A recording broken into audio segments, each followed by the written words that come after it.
আসসালামু আলাইকুম, welcome to মেডিফিলিয়া।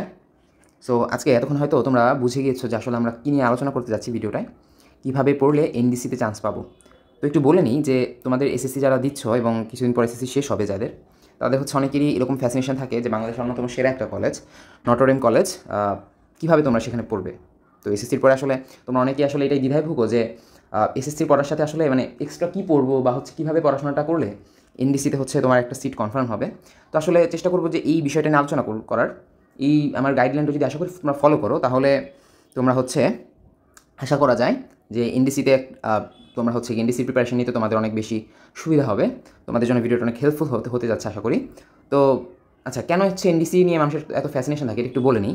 কারণ বাংলাদেশের মধ্যে এনডিসি এমন একটা তোমাকে হচ্ছে এনভায়রনমেন্ট দিচ্ছে পড়াশোনা করার, যেখানে তুমি হচ্ছে কি না চাইলেও তোমাকে হচ্ছে পড়াশোনা করতে হবে, ঠিক আছে। সো দেখা যাচ্ছে যে তুমি যদি পাশ করে আসলে বের হতে চাও তাহলে সেখানে তোমাকে হচ্ছে পড়াশোনা না করার কোনো হচ্ছে গিয়ে ওয়ে নেই। তোমাকে এমন আছে না, দেখবে যে অনেক জায়গায় হচ্ছে গিয়ে কোনো রকম পড়াশোনা করে আমি হচ্ছে গিয়ে পাশ করে বের হয়ে গেলাম। এনডিসিতে তোমাকে থাকলে পড়াশোনা করতে হবে, এটা হলো পড়াশোনার দিক। তোমার আলাদা যে এনভায়রনমেন্ট আছে তোমার পড়াশোনার পাশাপাশি যে অ্যাটমসফিয়ারটা তোমাকে এনডিসি দিচ্ছে, এটা হচ্ছে বাংলাদেশের মধ্যে মানে একটা বেস্ট কলেজ লাইফের ফিল তুমি পাবা এখানে গেলে, ঠিক আছে। তো এটা নিয়ে আলোচনা করবো এখন। আমরা যারা হচ্ছে গিয়ে এনডিসি থেকে পড়াশোনা শেষ করেছি অনেকের কাছে হচ্ছে গিয়ে এরকম টেক্সট আসে যে ভাই এনডিসিতে আসলে মানে পড়ার জন্য আমাকে আসলে কী ওয়ে আগাতে হবে, কী ওয়েতে আগাতে হবে, ঠিক আছে। তো এটা নিয়ে আসলে আজকে হচ্ছে চেষ্টা করবো কথা বলার। তো পুরো ভিডিও জুড়ে আমি তোমাদের সাথে থাকবো। তাওসিফ আহমেদ, পড়াশোনা করছি এমবিবিএস ফার্স্ট ইয়ারে, Sylhet MAG Osmani medical college, এবং এক্স কলেজ ছিল এনডিসি, ঠিক আছে। তো শুরু করি, চলো। আমরা একটু চেষ্টা করবো যে আগের বছরের ভর্তি বিজ্ঞপ্তিটা দেখার, যে সেখানে আসলে আমাদের এনডিসিতে কী কী সাবজেক্টের পরীক্ষা হয়। আমরা লক্ষ্য করলে দেখবো এখানে যে ভর্তি পরীক্ষার বিষয়সমূহ আছে এখানে একটু ঝাপসা হয়ে গেছে, সমস্যা নাই, মানে আমি এক জায়গা থেকে হচ্ছে কালেক্ট করেছি, সেখান থেকে একটু আর কি পিকচারটা হচ্ছে একটু প্রবলেম হচ্ছে, সমস্যা নেই, আমি মুখে বলতেছি। যে দেখো, বাংলা, ইংরেজি, উচ্চতর গণিত, পদার্থবিজ্ঞান, রসায়ন এবং জীববিজ্ঞান বিজ্ঞান বিভাগে পরীক্ষার বিষয়। যেহেতু আমি হচ্ছে গিয়ে সায়েন্সের ছিলাম, তো আমি আসলে চেষ্টা করব যে তোমাদের সায়েন্সের যারা আসো তাদের হচ্ছে গিয়ে হেল্প করার, আর মোটামুটি একটা ওভারঅল আইডিয়া দিব যে আসলে তোমরা আসলে কীভাবে পড়তে পারবা এনডিসিতে যদি টিকতে চাও আসলে, ঠিক আছে। তো চলা শুরু করি। কথা হচ্ছে যে আমরা একটু একটা জিনিস বিষয় বোঝার চেষ্টা করি যে তোমার যে কোনো জায়গায় যদি তুমি ভালো করতে চাও তাহলে একটা সাবজেক্টের তোমাকে ওভারঅল টু দ্য পয়েন্টে সব কনসেপ্ট ক্লিয়ার রাখতে হবে, তাই না? তাহলে আমাদের ফার্স্ট টার্গেট কী হবে? ফার্স্ট টার্গেট হবে হচ্ছে গিয়ে কনসেপ্ট ক্লিয়ার করা। কনসেপ্ট ক্লিয়ার করা, ভাইয়া কনসেপ্ট তো ক্লিয়ার করলাম, এটা তো এসএসসিতেও করছি, তাহলে কি এনডিসিতে টিকার জন্য আসলে আমার কি নতুন করে কিছু পড়ার নাই? এই জায়গাটাই হচ্ছে ভাই সমস্যা। কথা হচ্ছে কি, তুমি কনসেপ্ট ক্লিয়ার করতেছো এসএসসি লেভেলে, যতটুক কনসেপ্ট তোমার দরকার পড়ে, বা হচ্ছে এসএসসি পাস করার জন্য, এসএসসিতে এ প্লাস আনার জন্য তোমার যতটুকু এফোর্ট দেওয়ার দরকার পড়ে, এনডিসিতে তুমি যদি এসএসসি লাইফে তোমার বেস্ট এফোর্টটা দিয়ে থাকো তোমার এসএসসি টপিকগুলো বোঝার জন্য, ট্রাস্ট মি, এনডিসিতে তোমার আলাদাভাবে আর কিচ্ছু করতে হবে না। কারণ চিন্তা করে দেখো, আমাদের বাংলা, ইংলিশ, এরপর হচ্ছে গিয়ে general math, higher math, physics, chemistry, আর একটা হচ্ছে কি বায়োলজি, এই জিনিসগুলো তো তোমাকে বলছে কি এসএসসির সিলেবাস থেকেই তো প্রশ্ন হচ্ছে, তাই না? তাহলে তোমার আর নতুন করে আর তোমার কী পড়তে হবে বলো? এখন এই জায়গায় হচ্ছে কথা যে অনেকে আছে কি আমাদের বাংলাদেশে হয় কি বোর্ড এক্সামগুলো আর অ্যাডমিশন যে এক্সামগুলো আছে, হ্যাঁ, অ্যাডমিশনের যে এক্সাম, এই এক্সামগুলো না একটু দুইটার মধ্যে একটু ভ্যারিয়েশন থাকে। কীরকম ভ্যারিয়েশন ভাইয়া? বোর্ড এক্সামে হয় কি তোমাকে হচ্ছে কিছু ফিক্সড প্যাটার্ন ফলো করে, কারণ বোর্ড এক্সামে তোমাকে হচ্ছে কোনো এলিমিনেশন প্রসেস নাই, তোমাকে হচ্ছে গিয়ে মানে সবার সাথে কম্পিট করে তুমি যদি ভালো রেজাল্ট করতে পারো, দ্যাটস গুড। অ্যাডমিশন এক্সামটা হচ্ছে কি প্রসেস অফ এলিমিনেশন। তো ভাইয়া প্রসেস অফ এলিমিনেশন জিনিসটা কেন বলতেছেন আপনি? এলিমিনেশন কেন বলতেছেন? কারণ হচ্ছে এখানে অনেক স্টুডেন্ট হচ্ছে কম্পিট করে কিছু ফিক্সড সিটের জন্য। আমার যতদূর মনে পড়ে সায়েন্সে এখন 2200 সিটের মতো হয়তো আছে। তো এই 2200 সিটের জন্য দেখবে অনেক পরীক্ষা দিবে তোমার। তাহলে তোমাকে যদি সবাইকে পাস করাতে চাই তাহলে তো আসলে এনডিসি তোমাকে নিতে পারবে না। তোমার যারা হচ্ছে গিয়ে best, out of the best, সবচেয়ে ভালো যারা, তারা হচ্ছে তোমার এনডিসিতে পড়ার সুযোগ পাবে। এখন ভাইয়া কথা হচ্ছে কি যে অ্যাডমিশনে যে এলিমিনেশন প্রসেস, তার মানে কি তোমাকে হচ্ছে অ্যাজ ইউজুয়াল প্রশ্ন করবে তোমাকে হচ্ছে নেওয়ার জন্য? তারা কখনোই না। বোর্ডে দেখবা কি কিছু ফিক্সড প্যাটার্ন ফলো করে, কোশ্চেনটায় তোমাকে এমন হয় না যে খুব বেশি কনসেপ্টের প্রয়োজন পড়ে, দেখবা যে তুমি যদি ফিক্সড কিছু বোর্ডের কোশ্চেন সলভ করে যাও, তুমি হচ্ছে গিয়ে ইজিলি হচ্ছে গিয়ে বোর্ড এক্সাম কী করতে পারবা, ইজিলি বোর্ড এক্সাম হচ্ছে গিয়ে পাস করে যেতে পারবা, ঠিক আছে, বা হচ্ছে গিয়ে প্লাস তুমি হচ্ছে গিয়ে অ্যাচিভ করতে পারবা।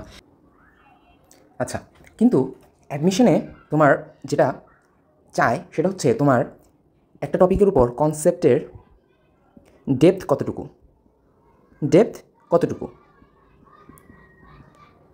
এখন দেখো, বোর্ডের জিনিসটা আসবে হচ্ছে কি তোমার প্যাটার্ন ফলো করে, বা হচ্ছে তোমার কনসেপ্ট তুমি হচ্ছে কি কতটুকু ক্লিয়ার সেই জিনিসটা হচ্ছে তারা দেখতেছে না।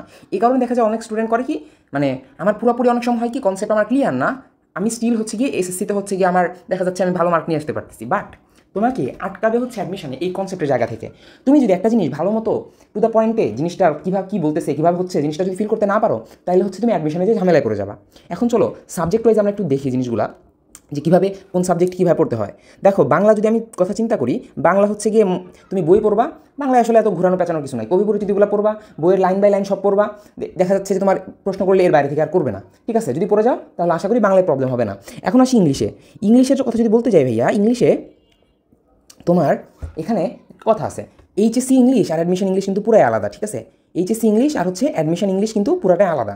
দেখবা যে এইচএসসি ইংলিশে আমরা হচ্ছে কি একটা গতানুগতিক হচ্ছে একটা দিয়ে দেয়, মার্ক ডিস্ট্রিবিউশন দিয়ে দেয়, সিলেবাস দিয়ে দেয়, ওই হিসেবে প্রশ্ন আসে। বাট অ্যাডমিশনে তুমি একদম কী বলবো, তোমার পড়াশোনা শুরু ইংলিশ গ্রামার যখন পড়া শুরু করো তুমি, সেখান থেকে শুরু করে একদম লাস্ট পর্যন্ত তোমার যতগুলা ছিল টপিক ছিল সেগুলো থেকে তোমার কোশ্চেন আসবে, পার্টস অফ স্পিচ বলো, টেন্স বলো, এরপর হচ্ছে কি রাইট ফর্ম ভার্ব বলো, এগুলো মানে ওয়াইড স্প্রেড ইউজেস আসবে। তোমার দেখা যাবে যে অনেক বড় হচ্ছে অনেক বিস্তর টপিক নিয়ে আলোচনা হচ্ছে ইংলিশে।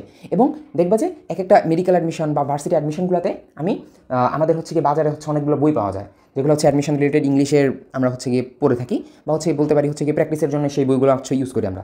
এখন তুমি কী করবা, তুমি হচ্ছে এরকম একটা বই থেকে যে টপিকগুলো হচ্ছে ওই অ্যাডমিশনগুলো বড় বড় অ্যাডমিশনগুলোর জন্য দরকার পড়ে, তুমি হচ্ছে গিয়ে সেই টপিকগুলো হচ্ছে গিয়ে পড়বা ওই সব বই থেকে, তাহলে হয়ে যাবে। আর হচ্ছে ইংলিশের যে ইএফটি আছে ফার্স্ট পেপারে, ওইটা তো পড়বাই, ওটা থেকে হচ্ছে অনেক যেমন বাংলায় বললাম লাইন বাই লাইন করতে চেষ্টা করবো, হচ্ছে কি ওই এমসিকিউ টাইপের কোশ্চেনের জন্য ইএফটি থেকে যদি আসেও তাহলে হচ্ছে সেগুলোর জন্য তুমি না আটকাও, ঠিক আছে। এরপরে আমাদের আরেকটা জিনিস যেটা হচ্ছে গিয়ে হায়ার ম্যাথ। আচ্ছা, হায়ার ম্যাথ, ফিজিক্স আর হচ্ছে গিয়ে কেমিস্ট্রি, এগুলা হচ্ছে আমি একটু এক কাতারে আলোচনা করি। আসলে এই জিনিসগুলো কি অনেকে দেখবা যে ফিজিক্সের হচ্ছে গিয়ে সূত্র সব মুখস্থ করতে সুন্দর মতো, কিছু ফিক্সড হচ্ছে গিয়ে প্যাটার্ন ফলো করে ম্যাথ করতেছে, ম্যাথ অনেকে দেখবা যে হচ্ছে কি মুখস্থ করে রেখে দিছে, এই কনসেপ্ট কিন্তু বুঝলে অনেক কিছুই বোঝা যায়, কিন্তু তারা হচ্ছে টাচ করে না, জাস্ট এসএসসিতে আসার মতো করে পড়ে যায়। এরপরে কেমিস্ট্রিতেও সেম জিনিসটা। সো চেষ্টা করবা এই জিনিসগুলোতে হায়ার ম্যাথে সব কিছু বুঝতে, ম্যাথগুলো কীভাবে হচ্ছে প্রতিটা জিনিসের প্রতিটা টপিক কীভাবে হচ্ছে এই জিনিসগুলো হচ্ছে পুরোপুরি হচ্ছে আত্মস্থ করার চেষ্টা করবা, ঠিক আছে।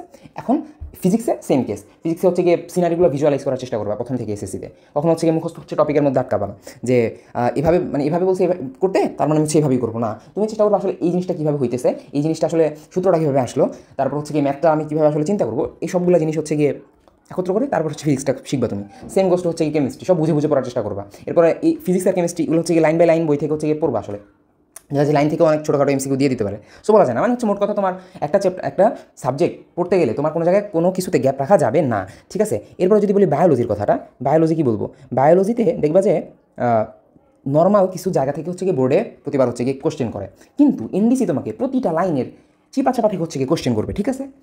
এমন ধরতে পারো তুমি একটা লাইন স্কিপ করছো, ওই একটা লাইন থেকে হচ্ছে গিয়ে কোশ্চেন করলে তুমি হচ্ছে আটকে যাবা। তার মানে কি বইয়ের প্রতিটা লাইন বায়োলজিতে পড়তে হবে অ্যান্ড বুঝে পড়তে হবে। অনেকে বলে কি বায়োলজিতে ভাইয়া বুঝার কি আছে, বায়োলজিতে মুখস্থ, ভাইয়া এক একটা জিনিস কীভাবে হচ্ছে প্রতিটা জায়গায় হচ্ছে বুঝার আছে। তোমার হচ্ছে গিয়ে জাস্ট মুখস্থ করে গেলা, তুমি হচ্ছে জিনিসটা বুঝলে না, দেখবা যে সেই মুখস্থটা আসলে তোমার বায়োলজিতে মনে থাকতেছে না। তার মানে কি ভাই, আমি কি বলতেছেন যে আসলে এক্সট্রাঅর্ডিনারি কিছুই করার দরকার নাই?